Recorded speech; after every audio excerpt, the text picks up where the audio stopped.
All right, salutations, you scholarly 7th graders.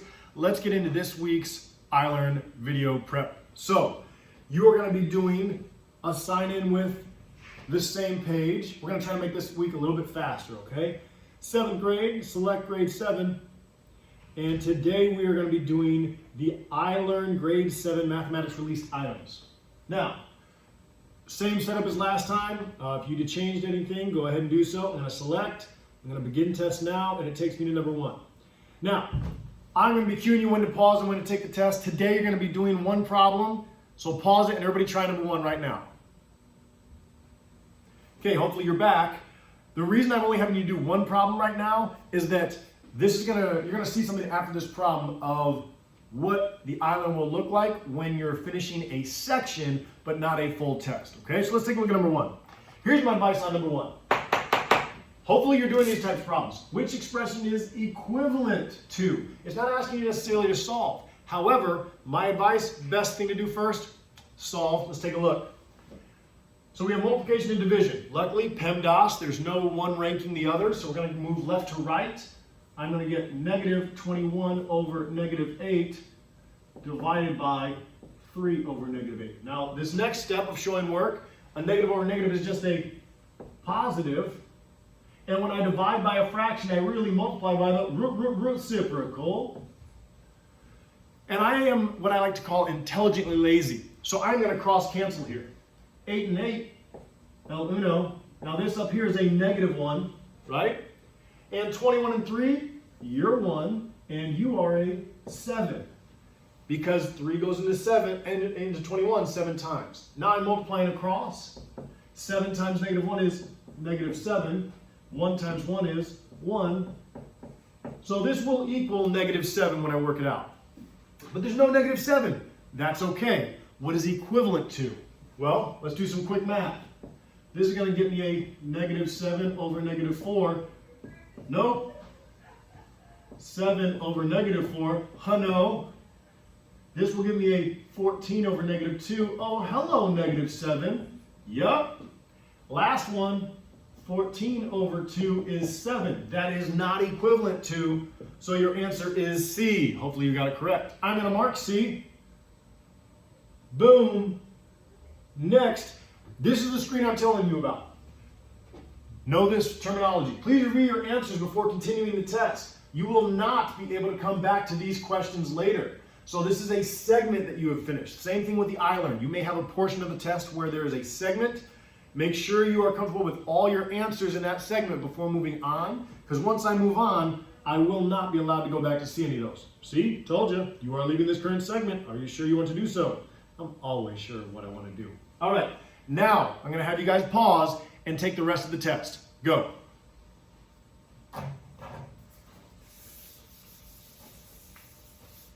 All right, here we go. I'm going to go through these a little quicker than normal, because hopefully you've already tried it, and now we're just checking your answers, all right? Bread company makes wheat dough and rye dough each day. The company makes 15.2 pounds of wheat dough for every 9.5 pounds of rye dough. How many pounds of wheat dough does the company make for each pound of rye dough? For real dough. So here we go. If they give me already a ratio here, I have 15.2 wheat for every 9.5 rye. So how many wheat for each pound, or 1 rye? Well, if I have 15.2 for every 9.5, I want to know, so I divide, and essentially what you're doing here, guys, is dividing top and bottom by 9.5.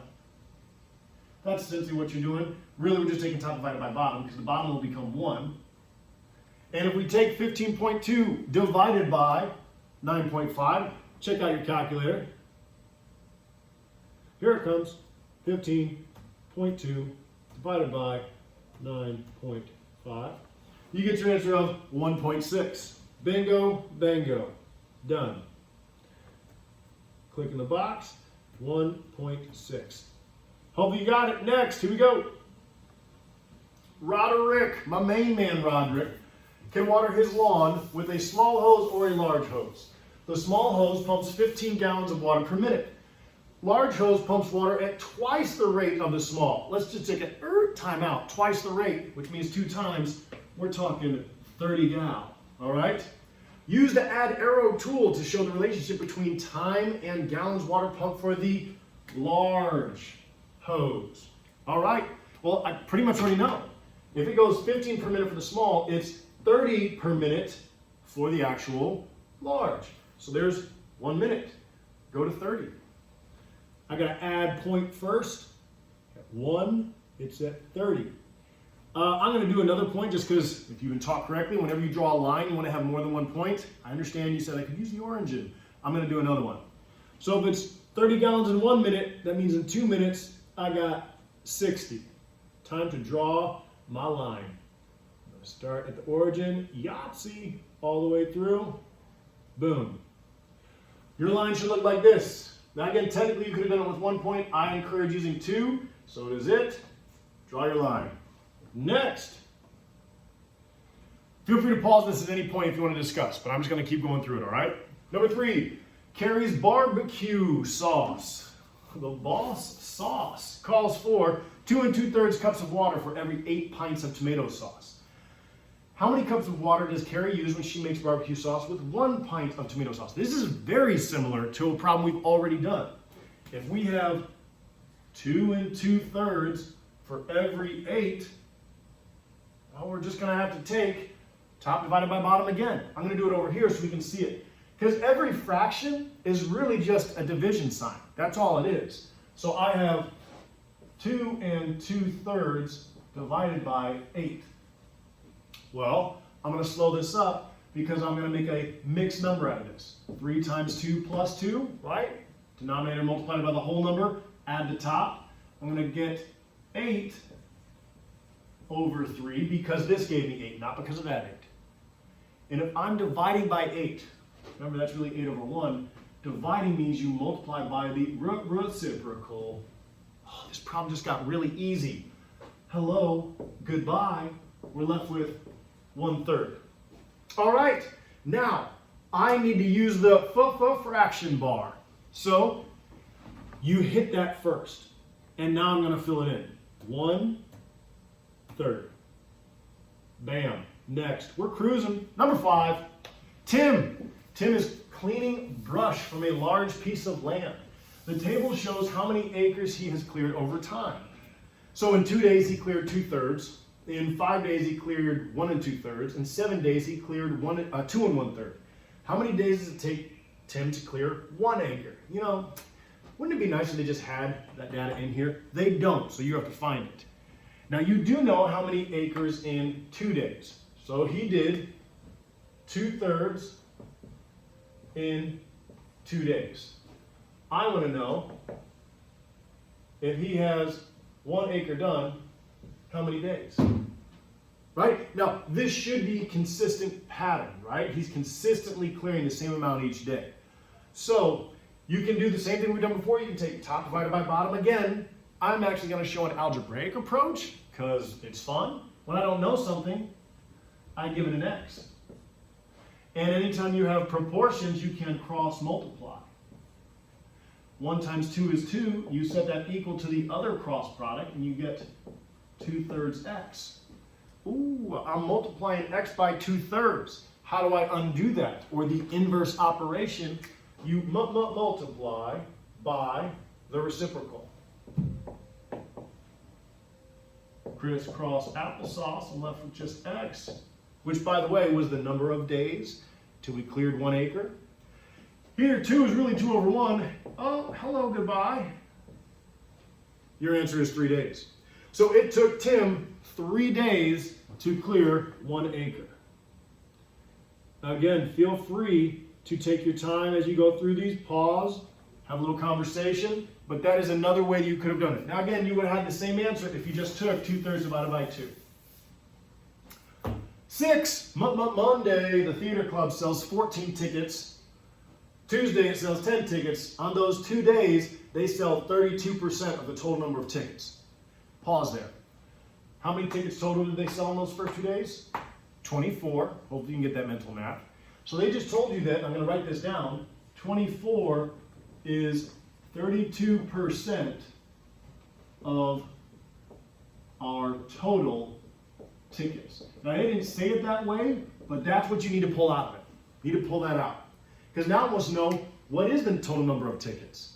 Well, there's a little something that I used when I taught that was really helpful. Whenever I was dealing with percentages, I always said, is over of equals percent over 100. Really 100%, right? Because that's the total.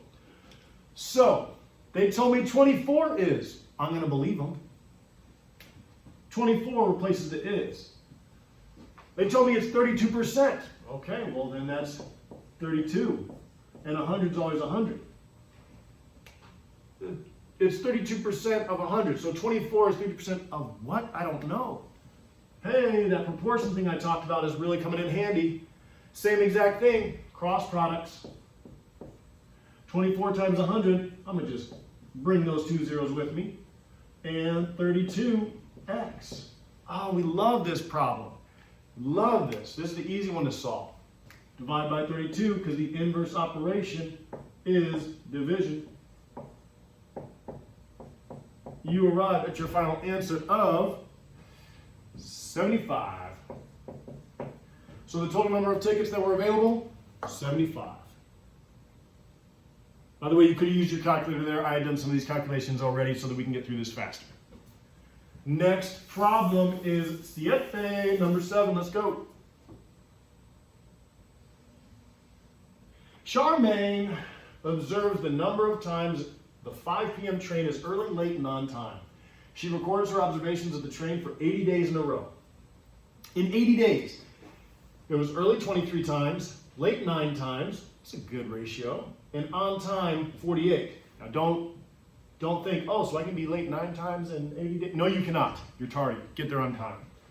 Based on Charmaine's data, how many trains are likely to be late over the next 400 days? Okay, I want you to understand something. First time was for 80. Next time is for 400.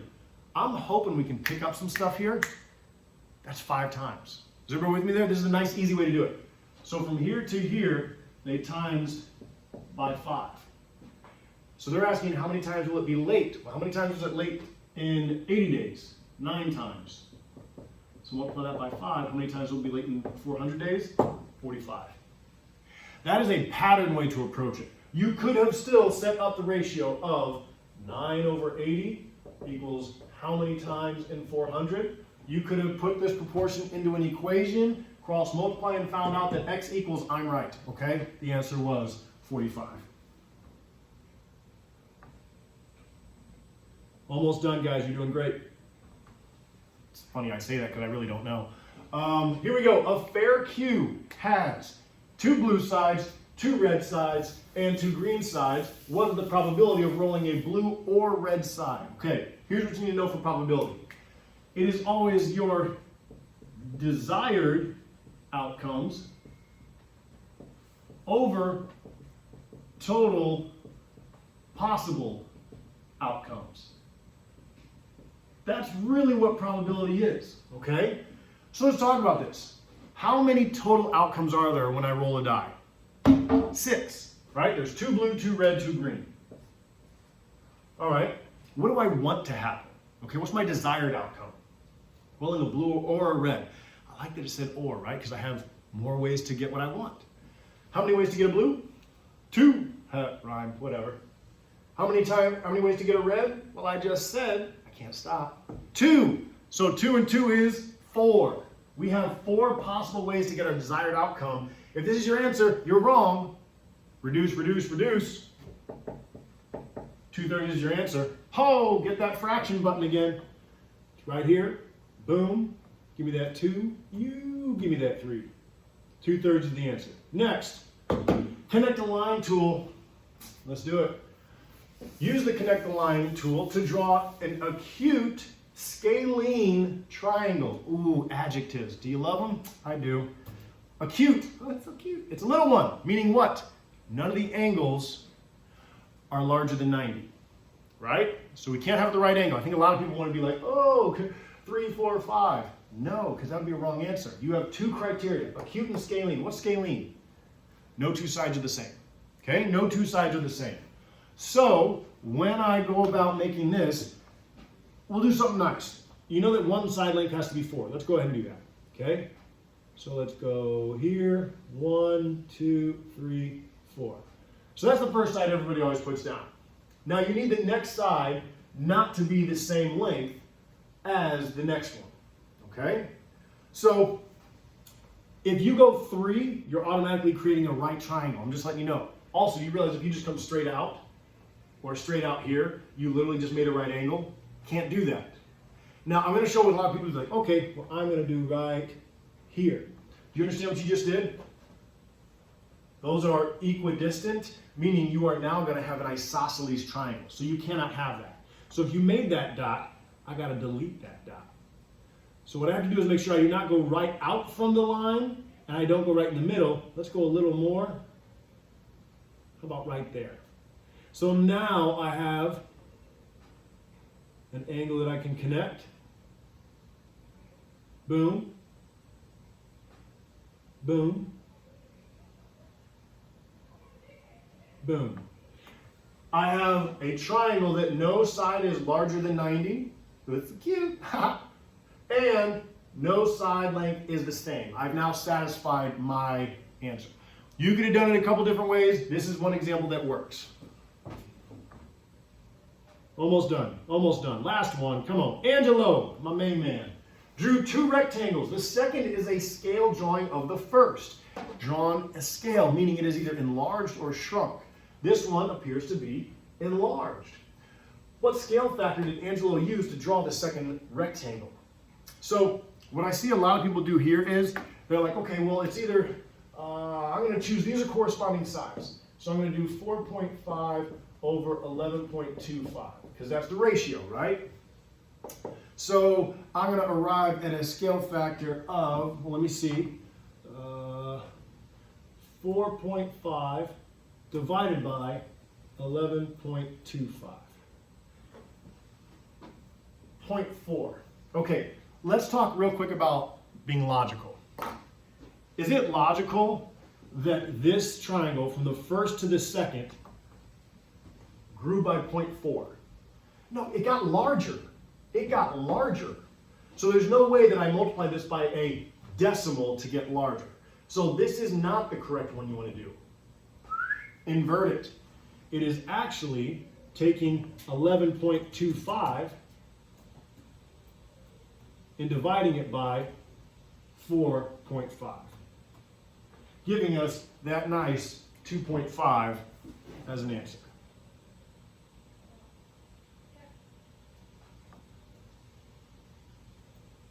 Bingo, bango. At the end, you've answered all of them. Yeah, I have. I want to end the test. You end the test. Nice job, 7th grade. Hopefully that made sense. Hopefully we were able to get through it. If not, ask further questions. Have a wonderful day.